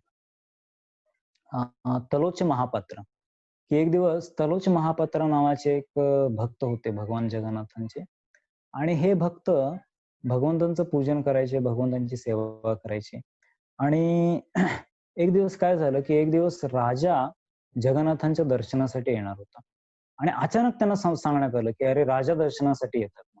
आणि मग राजा येणार म्हटल्यानंतर मग त्याने ताबडतोब तयारी केली आणि राजाला प्रसाद काहीतरी भगवंतांचा दिला पाहिजे. पण तेवढ्यात राजा आले आणि मग आता ह्यांना काय प्रसाद द्यायचा? मग त्याला गडबडीमध्ये त्याला काही सुचलं नाही. तर त्यानं आपला स्वतःच्या गळ्यामध्ये जो हार होता तो काढून ठेवला बाजूला राजा यायच्या आत पटकन. राजाने दर्शन घेतलं आणि मग तलोच महापात्राने राजांना जाताना आदराने भगवान जगन्नाथांचा प्रसाद म्हणून तो म्हणाला, की "हा जगन्नाथांच्या गळ्यातला हार मी तुम्हाला देतोय" आणि राजाच्या गळ्यामध्ये तो हार आणि राजानं अतिशय आनंदाने तो हार स्वीकार केला आणि तो हार स्वीकार केला. राजा घरी गेला आणि झोपण्यापूर्वी तो हार त्याने काढून ठेवण्यासाठी बघितलं तर त्या हारावरती एक केस होता आणि हे जेव्हा राजानं बघितलं तर राजाला अतिशय राग आला. राजा म्हणाले, की "ह्याने मला फसवलंय." की जगन्नाथांचा म्हणून त्याने स्वतःचा हार दिला असणार कारण हा केस जगन्नाथांच्या डोक्यावर काही केस नसतात. आणि मग राजा अतिशय क्रोधित झाला आणि राजा अतिशय क्रोधित झाला. ताबडतोब त्यानं तलोच महापात्राला बोलावलं आणि तलोच महापात्राला बोलावलं आणि म्हणाला, की "हे काय चाललंय? खोटेपणा." ते म्हणाले, "काय खोटेपणा?" ते म्हणाले, की "तू हे मला जगन्नाथांचा म्हणून तुझा हार दिलास वाटतं." तर तो गडबडला. तो म्हणाला, "नाही, नाही, नाही. मग काय? जगन्नाथांना कधीपासून केस आले?" तर मग त्याच्या लक्षात आलं, की अरे हे सापडले. पण त्याला ऐन वेळेला काय बोलावं त्याला सुचेना आणि तो गडबडीत खोटं बोलून गेला. अहो कधीपासून म्हणजे काय आधीपासूनच भगवान जगन्नाथांना केस आहे. आणि त्याने आवाज चढवून बोलला. राजा म्हटला, "एक तर असं करतोस वर आणि खोटं बोलतोस आणि आणखीन खोटं बोलतोस स्वतःला वाचवायला. ठीक आहे, मी उद्या सकाळी येतो. मला दाखव कसे जगन्नाथांना केस आहेत. जर जगन्नाथांना केस नसले तर ताबडतोब मी तुला मृत्यूदंड देईन." तो म्हणाला, "ठीक आहे, या उद्या सकाळी तुम्हाला दाखवतो जगन्नाथांचे केस." आणि मग हा गेला आणि जाऊन त्याने भगवान जगन्नाथांना प्रार्थना केली. म्हणाला, की "हे जगन्नाथ मला क्षमा करा. मी चुकलोय, की एकतर राजाला ते दिलं आणि नंतर परत मी खोटं पण बोललो. पण मी तरी काय करू?" आणि मग तो म्हणाला, अर्थात तोच भगवंताचा प्रिय जवळचा भक्त होता. तो म्हणाला, की "ही एका अर्थानं तुमची पण चूक आहे. कारण तुम्ही माझ्यासारख्या अपात्र व्यक्तीला तुमचा सेवक बनवलं, तर माझ्याकडनं अशी चूक घडणारच. आता मी काही फार विचार करत नाहीये. मी आता झोपी जातोय. जे काही बघायचं ते तुम्ही बघा." आणि मग जगन्नाथ त्यांच्या स्वप्नात आले आणि म्हणाले, की "तू काळजी करू नको.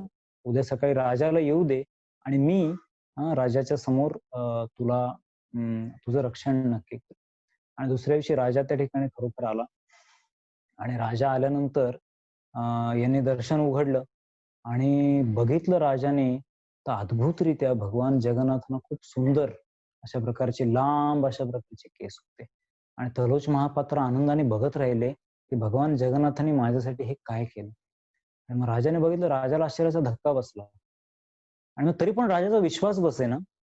आणि राजा म्हणाला, की नाही, म्हटलं, की "हे तुझं काहीतरी खोटेपणा आहे, की तू खोटं बोललेलं आणखीन परत त्याचं समर्थन करण्यासाठी काहीतरी खोटे केस तू आणून जगन्नाथांना लावलेस. किती घसरलायस तू, की स्वतःसाठी भगवंतांना असे काहीतरी खोटे केस आणून लावलेस." तो म्हणाला, "नाही अहो, हे भगवंतांचे खरोखरचे केस आहेत." मग राजा म्हणाला, "नाही, नाही, मी तुझा खोटेपणा आत्ता उघडा करतो आणि जाऊन मी केस ओढून तुला दाखवतो, की हे खोटे केस आहेत." आणि राजा जवळ गेला आणि त्याने भगवंतांचे केस ओढायला सुरुवात केली. आणि भगवंतांचे जसे केस त्याने 1-2 केस म्हणजे काही पुंचका त्याने ओढून काढला, तर जिथून तो पुंचका ओढून काढला, तिथून भगवान जगन्नाथांच्या डोक्यातून रक्त यायला सुरुवात झाली. अशी भगवंतांची अद्भुत लीला. आणि मग राजाला एकदम धक्का बसला. राजाने ताबडतोब म्हणाले, "भगवंता मला क्षमा करा." आणि त्यांना दंडवत घातला. आणि मग भगवंत म्हणाले, की "जर माझा भक्त म्हणतोय, की मला केस आहेत, तर मला केस आहेत. माझ्या भक्तापेक्षा प्रिय मला दुसरं काही नाही." तर भगवान जगन्नाथ अशा रीतीनं आपल्या भक्तांप्रती अतिशय प्रेमळ आहेत, कृपाळू आहेत, भक्तवत्सल आहेत, दीनवत्सल आहेत, कृपणवत्सल आहे. कांची अभिजानच्या कथेमध्ये पण आपण बघतो, की पुरुषोत्तम देव नावाचे जे राजा होते, की ज्यांचा साउथ इंडियामध्ये एका मुलीशी विवाह राजकन्येशी ठरलेला होता. आणि मग त्या राजकन्येच्या कडचे लोक जेव्हा रथयात्रेला आले, तर त्यांनी राजाला झाडू मारताना बघितलं आणि तिकडे जाऊन सांगितलं, की "हा तर झाडू मारतो." मग त्या राजाने ते नाही म्हणून सांगितलं, की "अशा आम्ही झाडू मारणाऱ्या राजाशी विवाह नाही करणार." महाराजा जो होता त्याला तो अपमान वाटला आणि म्हणून तो आक्रमण करण्यासाठी गेला. तर जाताना सगळं त्याच्या पुरीमध्ये आग लागायला सुरुवात झाली. मग त्याच्या लक्षात आलं, की अरे मी भगवंतांची प्रार्थना न करताच गेलो. मग त्याने येऊन जगन्नाथांची प्रार्थना केली आणि मग आणि अट अशी होती, की तुम्ही इकडं आक्रमण केल्यानंतर जर तुम्ही हरलात, त्या राजानं चॅलेंज दिलेलं साउथ इंडियातल्या, तर तो गणपतीचा भक्त होता. तर तुमच्या जगन्नाथांना आणून गणपतीच्या मागे ठेवायचं.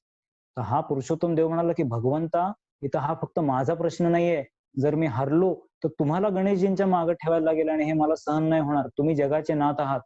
जगन्नाथ म्हणाले, "तू काळजी करू नकोस. तू जा पुढं आणि मी स्वतः तुझं रक्षण करेन." आणि मग राजा पुढे निघाला. तर भगवान जगन्नाथ स्वतः जगन्नाथ आणि बलदेव हे 2 घोड्यांवरती बसून पुढे गेले. आणि वाटेमध्ये एक त्यांना म्हातारी बाई दिसली, तर ती ताक विकत होती. तर त्यांनी तिच्याकडून ताक प्यायलं. भगवंतांना आवडते ताक, लोणी आणि ताक प्यायलं आणि तिला म्हणाले, की पैसे द्यायची वेळ आली तर म्हणाले, की "आमच्याकडे पैसे नाहीयेत. आमचे मालक मागून येतायत, त्यांच्याकडून तू पैसे घे. पण तुम्ही कशावरनं देतील मला?" मग त्यांनी खूण म्हणून आपली बोटातली अंगठी काढून त्या बाईकडे दिली आणि हे पुढे गेले. आणि मग राजा ज्यावेळेला मागून आला पुरुषोत्तम देव, तर त्या बाईने पैसे मागितले. आणि मग पुरुषोत्तम देवने सांगितलं, "कसले पैसे?" ते म्हणाले, "तुमचे 2 सैनिक आलेले होते, गोरे आणि काळे आणि त्यांनी अशा पद्धतीनं ते गेलेले आहेत." राजा म्हणाला, की "मी कसा विश्वास ठेवू?" मग तिनं ती अंगठी दाखवली, तर ती साक्षात भगवान जगन्नाथांची अंगठी होती. आणि मग राजाला अतिशय आनंद झाला आणि राजा पुढे गेला, तर ऑलरेडी या 2 सैनिकांनी एवढं घणाधार युद्ध केलेलं होतं आणि त्याला हरवून टाकलेलं होतं साउथ इंडियाच्या राजाला. राजाला काही करावं लागलं नाही. तर हे भगवान जगन्नाथांचं भक्तांप्रती प्रेम आहे. आणि मग त्या राजकन्येला ते घेऊन आले. त्या मूर्ती पण घेऊन आले. गणेशजींची मूर्ती आणली आणि राधाकांत म्हणून भगवंतांची प्रिय मूर्ती होती. जी मूर्ती भगवान श्री चैतन्य महाप्रभू पुरीमध्ये असताना जिची पूजा करायची. आणि त्या मूर्ती पण आणून ठेवल्या. पण नंतर काय झालं, की त्या राधाकांत मूर्ती ज्या आहेत त्या काय करायच्या, की भगवान जगन्नाथांना जे काही भोग लावला जायचा, तो भगवान जगन्नाथांना कमी मिळायला लागला. मग जगन्नाथांनी एक दिवस विचार केला, की नाही मला हे इन्व्हेस्टिगेट केलं. आणि त्यांनी इन्व्हेस्टिगेट केलं आणि मग त्यांनी पंड्यांच्या स्वप्नात येऊन सांगितलं, की ह्या ज्या राधाकांत मूर्ती आहेत, यांना ताबडतोब इथनं हलवा. तुम्ही जे काही भोग देते ते तेच खाऊन टाकायला लागलेत. आणि मग त्यांना तिथून हलवून दुसरीकडे काशी मिश्रांच्या घरी ठेवलं. सो भगवान जगन्नाथांच्या अशा अनेक स्वीट जसं आपल्या राजापूर जगन्नाथांच्या बाबतीत पण असं घडलेलं होतं, की राजापूरच्या जगन्नाथ ना भोग लावला जायचा आणि एक दिवस एका भक्तांनी सुंदर गोवर्धन एका व्रजवासींनी गोवर्धन शिळा आपल्या राजापूर मंदिरला दिली. आणि भक्तांना अतिशय आनंद झाला, की गोवर्धन शिळा मिळालेली आहे आणि म्हणून त्यांनी जगन्नाथांच्या शेजारी ती गोवर्धन शिळा ठेवली. आणि ती ठेवल्यानंतर 2, 3, 4 दिवस झाले आणि त्यानंतर लगेच भगवान जगन्नाथ हे पुजाऱ्याच्या स्वप्नात आले आणि ते म्हणाले, की "अरे काय चाललंय? मला उपाशी का ठेवायला लागलाय?" तर मग आपले पुजारी म्हणाले, की "अहो आम्ही कुठे तुम्हाला उपाशी ठेवतोय." ते म्हणाले, "नाही तुम्ही आम्हाला आम्हाला खायला मिळतं." म्हणाले, "आम्ही भोग तर दाखवतोय." ते म्हणाले, की "तुम्ही एकच प्लेट दाखवताय सगळ्यांना मिळून. म्हणजे पूर्वी ठीक होतं मी, बलदेव आणि सुभद्रा खायचो. पण आता जेव्हापासून हा गोवर्धन आलाय, तेव्हापासून हा काय करतो, की तुमचे मंत्र पूर्ण व्हायच्या आधी सगळं खाऊन टाकतो. त्याला धीर धरवत नाही आणि स्वीट आयटम तो पहिला उचलतो आणि गट्टम करून टाकतो आणि आम्हाला खायला काही मिळत नाही. याला तुम्ही ताबडतोब हलवा. मग भक्त म्हणाले, "नाही, नाही, नाही भगवंता तसं नाही, तसं नाही." आणि मग दुसऱ्या दिवसापासून त्यांनी काय केलं, गोवर्धनसाठी वेगळी प्लेट दाखवायला सुरुवात केली. तर भगवान जगन्नाथ जे राजापूरचे आहेत, त्यांच्या पण अशा अनेक मधुर लीला आहेत. सो त्यांच्या काही लीला मी थोडक्यात सांगेन. सो मायापूरला हे जे भगवान जगन्नाथ आहेत, हे म्हणजे त्याच्या अनेक त्यांच्या अवतरणाच्या स्टोरीज आहेत. 7व्या शतकामध्ये ते जगन्नाथपुरीतून मायापूरला गेले. मग चैतन्य महाप्रभूंच्या काळात जगदीश गांगुली नावाच्या एका भक्तांना त्यांनी दृष्टांत दिला आणि मग ते परत त्यांची पूजा चालू झाली. नंतर ती पूजा परत बंद पडली आणि मग परत साधारण 70-80 वर्षांपूर्वी परत चालू झाली आणि 1980च्या सुमाराला ती पूजा परत आपल्या इस्कॉनकडं आली. तर श्यामभक्त प्रभू आपण किती वेळ अजून पुढे कंटिन्यू करणार?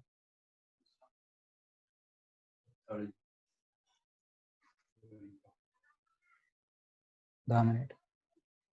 तर तर अशा रीतीनं हे जे ह्याचे जे जगन्नाथ आहेत, राजापूरचे जे जगन्नाथ आहेत, तर त्यांच्या अनेक मधुर लीला आहेत. तर एकदा काय झालं, की एक पुजारी भक्त जे भगवान जगन्नाथांची सगळी पूजा आणि सेवा करायचे. सो त्यांना एक दिवस भयानक कडाडून ताप आलेला होता आणि दुपारी त्यांनी भगवंतांचा भोग-बिग लावला आणि मग ते ताप आल्यामुळे जाऊन त्यांच्या रूममध्ये झोपणार होते आणि त्यांनी विचार केला, की भगवंतांना उठवणं आता मला शक्य नाही होणार. म्हणजे इतका ताप आलेला होता, की मी आता झोपल्यानंतर परत उठू शकणार नाही आणि म्हणून त्यांनी गार्डला सांगितलं, की दुसऱ्या एका भक्तांना तू काय कर, भगवंतांना उठवण्याची सेवा. आणि ते जाऊन त्या रूममध्ये झोपले आणि ते रूममध्ये जाऊन झोपले आणि थोड्या वेळातच त्यांना असं स्वप्न पडलं, की दार धाड-धाड-धाड कोणी वाजवतंय आणि त्यांनी जाऊन दार उघडलं.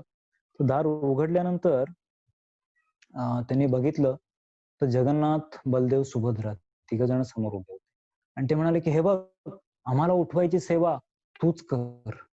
आणि तो म्हणाला, की "अहो नाही, मी अतिशय तापानं फणफणलोय, मी येऊ शकत नाही. मला क्षमा करा. मी दुसऱ्या भक्तांना ती सेवा दिली आहे." ते म्हणाले, "नाही, नाही, नाही, आम्हाला तूच येऊन उठवलं पाहिजेस."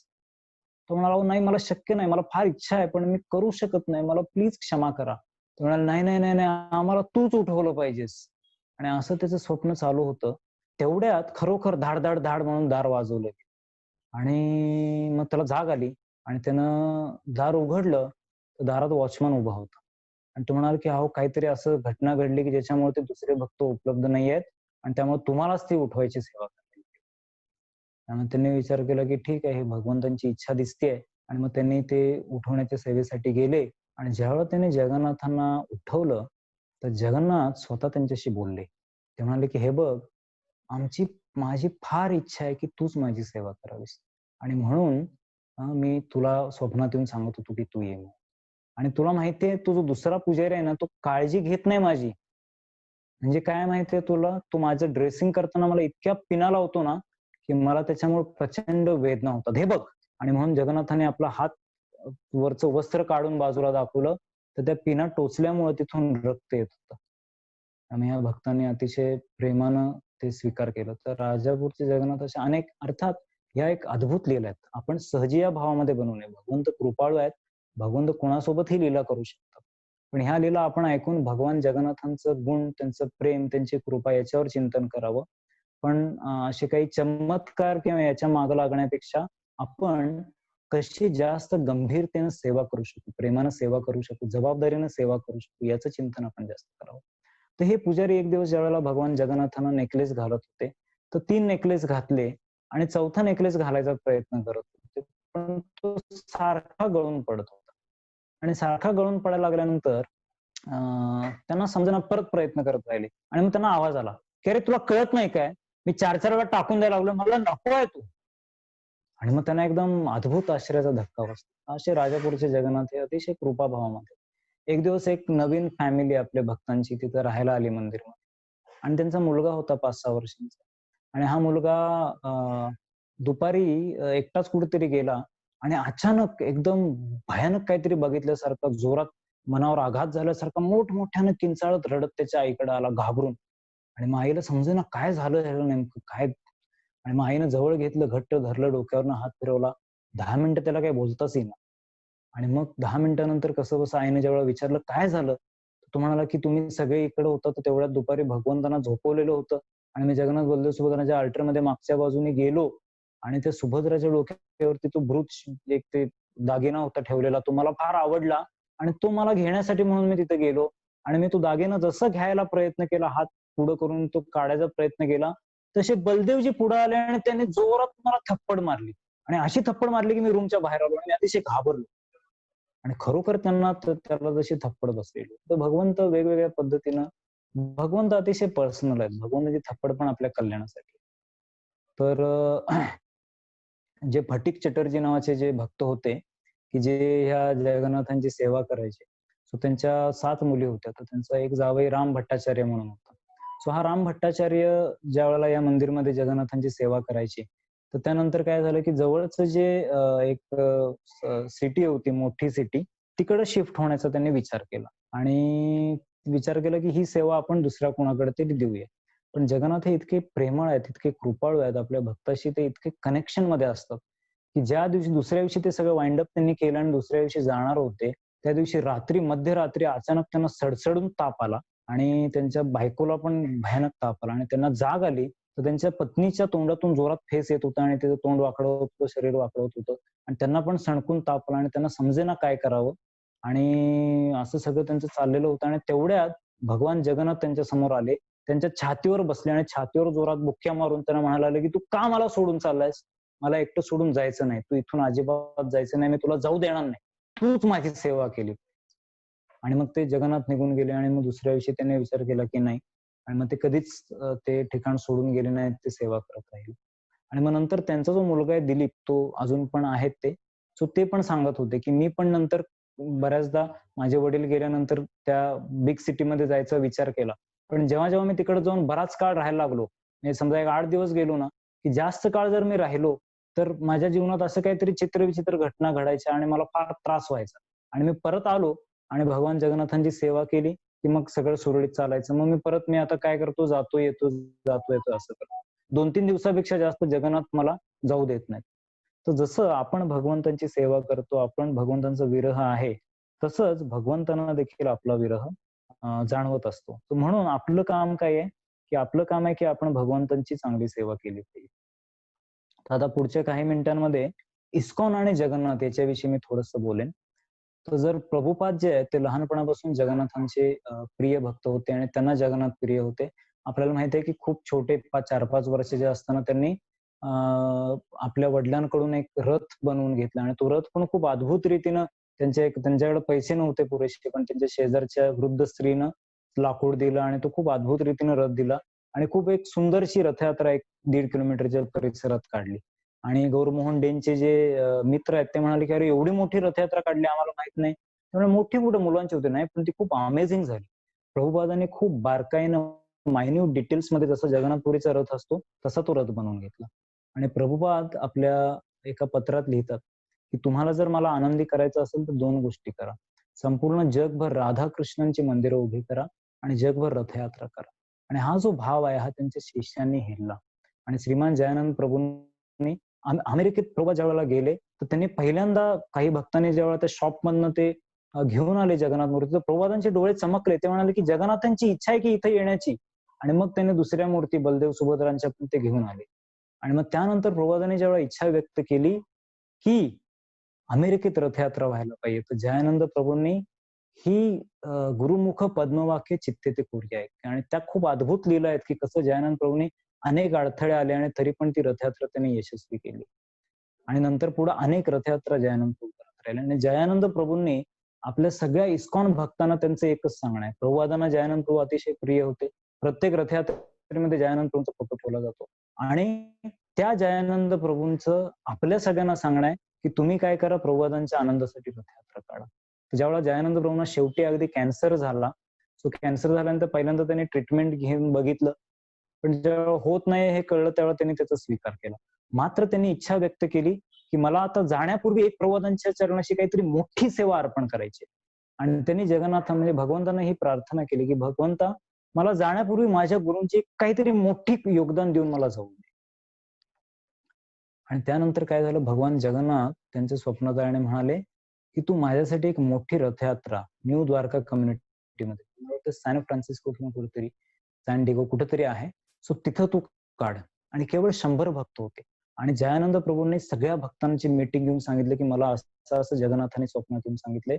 आणि जयानंद प्रभूंच्या उत्साहाने त्या 100 भक्तांच्या मदतीने 1,00,000 लोक आले, अशी मोठी रथयात्रा त्यांनी आयोजित केली. सो रथयात्रा आणि आपलं जे हे आहे, नातं आहे, ते अतिशय विशेष आहे.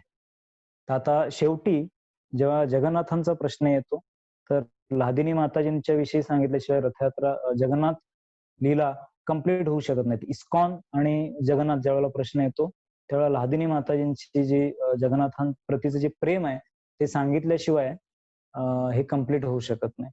तर लादिनी माताजी ह्या भगवान जगन्नाथांच्या अतिशय तीव्रतेनं सेवा करायच्या. बलदेवजींची जी खडावा आहे, ती डोक्याशी घेऊन त्या नेहमी झोपायच्या.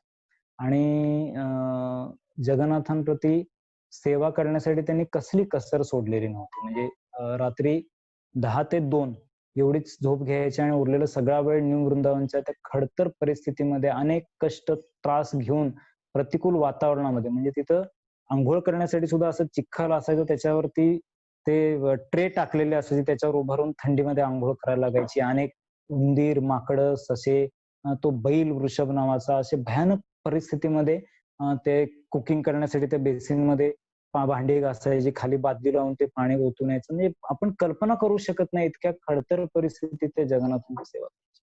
आणि एक दिवस काय झालं, की त्यांच्या बरोबरच्या ज्या माताजी होत्या, त्या सांगतात, की काय झालं, की एक दिवस लादिनी माताजी अ,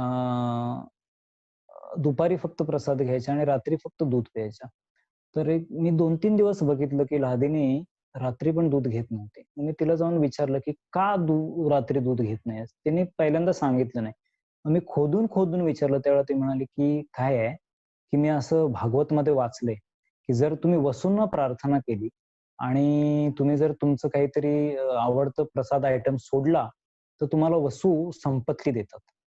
आणि मग त्या माताजी म्हणाल्या, की "अरे पण तुला कसली संपत्ती पाहिजे? तुझं जीवन तर पूर्ण भगवंतांच्या सेवेत समर्पित आहे." ते म्हणाले, "नाही, मला फार इच्छा आहे, की आपल्या जगन्नाथांना एक सिल्कचा ड्रेस मस्त शिवायची इच्छा आहे मला." आणि मग ते म्हणाले, की "अच्छा, ठीक आहे." पण ते म्हणाले, की "फार काळ तू हे केलं नाही पाहिजेस." अशा पद्धतीने त्यांनी सांगितलं. ते म्हणाले, "ठीक आहे." आणि असे एक 4-5च दिवस गेले आणि 4-5 दिवसांनी तिथं न्यू वृंदावनमध्ये 7 मंदिरं केलेली होती थोड्या-थोड्या अंतरावर. तर 4-5 दिवसांनी दुसऱ्या एक राधा वृंदावन चंद्र मंदिरामधल्या एक माताजी आल्या. त्यांनी सकाळी-सकाळी दार वाजवलं आणि त्याने दार वाजवलं, दार उघडलं आणि मग थोडं बोलणं झालं आणि म्हणले, "का आलीस?" तर त्या माताजी म्हणाल्या लादिनी माताजींना, की "अरे काय झालं, की राधा वृंदावन चंद्रसाठी कोणीतरी सिल्कची साडी दिलेली होती आणि आम्ही ज्यावेळेला ती बघितली, तर ती राधा वृंदावन चंद्रना सूट होत नव्हती आणि म्हणून आम्ही विचार केला, की तुमच्या जगन्नाथांना सूट होईल आणि म्हणून ही जगन्नाथांसाठी घेऊन." तर लादिनी माताजींची ही जी तीव्र इच्छा होती, त्या तीव्र इच्छेमुळे जगन्नाथांनीही त्यांना प्रदान केली. सो हे त्यांचं तीव्र प्रेम होतं. एक दिवस त्या भगवान जगन्नाथांना प्रार्थना करत होत्या आणि तो असाच रथयात्रा किंवा कुठलातरी दिवस होता. रथयात्रा नक्कीच नसेल कारण त्या रथयात्रा काढायच्या आणि त्या प्रार्थना करत होत्या आणि त्यांना इच्छा झाली, की या सीझन मधली अनेक best of the best fruit हे जगन्नाथ मला तुम्हाला अर्पण करायची इच्छा आहे. पण आमच्याकडे कुठलीही फळच नाहीयेत आणि तीव्रतेनं मनोमन ते प्रार्थना करत होते आणि तेवढ्यात अचानक म्हणजे 10, 12, 15 लोक असे यायला लागलेत आणि मोठमोठे काहीतरी ट्रेमध्ये फळं भरून आणतायत असं त्यांना वाटायला लागलं आणि त्यांनी डोळे उघडून बघितलं, तर बाहेर खरोखरच 10-12 लोक शेकडो ट्रेमधनं शेकडो फळं आणून भगवान जगन्नाथांच्या पुढे ठेवत होते. आणि त्यांना आश्चर्य वाटलं, की स्वप्न आहे का खरं आहे? पण ते खरं होतं. आणि मग त्यांना कळालं, की कोणतरी मोठा डोनर होता आणि त्या डोनरकडे भरपूर त्यानं फळं इम्पोर्ट केलेली होती आणि त्यानं विचार केला, की पहिल्यांदा जगन्नाथांना अर्पण करूया आणि तो घेऊन आला. सो हे त्यांचं निस्सीम प्रेम होतं भगवान जगन्नाथांप्रती. एवढं प्रेम करायच्या, की त्यांना स्वप्न देखील कायम भगवान जगन्नाथांचीच पडायची. म्हणजे एकदा त्यांना असं स्वप्न पडलं, की त्या ॲक्चुअली कारमधनं जगन्नाथांना फिरवून आणायच्या. तर एक दिवस त्यांना असं स्वप्न पडलं, की त्या बसमध्ये बसून जगन्नाथ, बलदेव, सुभद्रा यांना बास्केटमध्ये घालून त्या बसमधनं कुठेतरी निघाले आणि बलदेवजी जे आहेत ते लहान मुलासारखे काय करत होते, की बास्केटमधनं बाहेर खिडकीतनं हात काढून बाहेर बघायचा प्रयत्न करत होते आणि ते त्यांना दटवत होते, की बाहेर नाही बघायचं, हात बाहेर नाही काढायचा, जसं आपण लहान मुलाला दटवतो.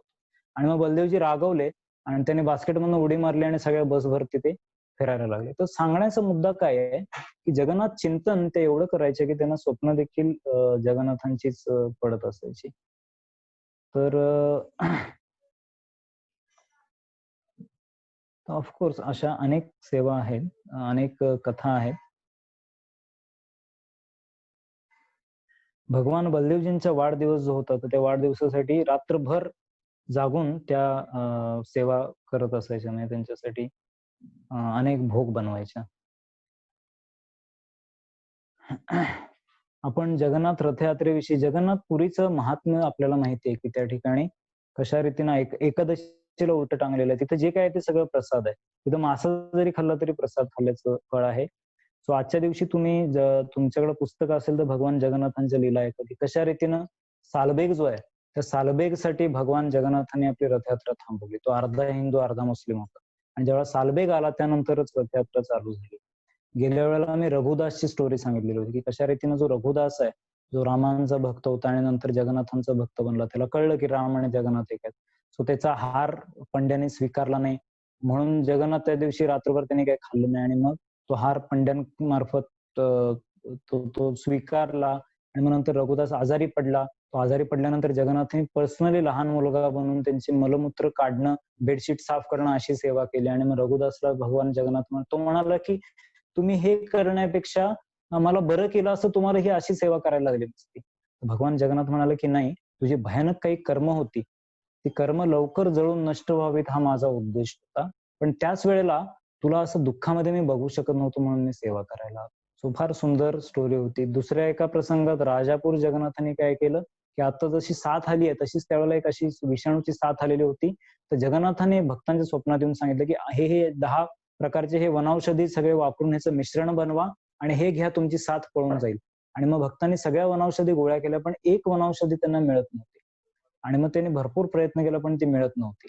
नंतर काय झालं, की एक चुणचुणीत छोटा तेजस्वी मुलगा आला आणि त्याने एका भक्ताला ती वनौषधी दिली. स्वतः भगवान जगन्नाथ आले आणि त्याने ती औषधी दिली आणि मग ते औषध पूर्ण झालं आणि ते सगळ्या भक्तांनी ते औषध घेतलं. तर अशा रीतीनं आपण बघतो, की कशा पद्धतीनं जी विष्णुप्रिया होती, त्या विष्णुप्रियाने भगवान जगन्नाथांना पत्र लिहिलं आणि त्या त्यातल्या ज्या प्रेमाच्या भावना आहेत, ते पत्र पंड्यामार्फत जगन्नाथपुरीला घेऊन जाताना त्यानं ते वाचलं. तो म्हणाला, की "हे काय लिहिलंय हे भावुक?" आणि त्याने ते टाकून दिलं. आणि तो ज्यावेळेला जगन्नाथपुरीमध्ये आला, तर त्यानं बघितलं, की भगवान जगन्नाथांच्या छातीला ते पत्र चिकटलं होतं आणि ते रागवले त्याला, की "माझ्या भक्ताच्या पत्राला तू असं का कमी केलंस? माझा भक्त मला प्रिय." आणि मग ती तिकडं आली. तर हे भगवान कशा पद्धतीने जी चर्चिका देवी आहे, तर भितरच्या महापात्रां म्हणजे भगवंतांप्रती अपराध झाल्यानंतर भितरच्या महापात्रांच्या घरी राहून तिनं सेवा केली. मुरारी जो आहे, त्या मुरारीनं कसं फणस खाण्यासाठी भगवंत त्याच्यासोबत स्वतः गार्डनमध्ये गेले आणि मग झाडावरती चढून भगवंत फणस वरनं टाकत राहिले आणि नंतर काय झालं, की वॉचमन जागे झाले आणि भगवंत अदृश्य झाले आणि त्याला जेलमध्ये टाकण्यात आलं. आणि मग नंतर कशा पद्धतीनं भगवान जगन्नाथाने त्याचं महात्म्य एस्टॅब्लिश केलं.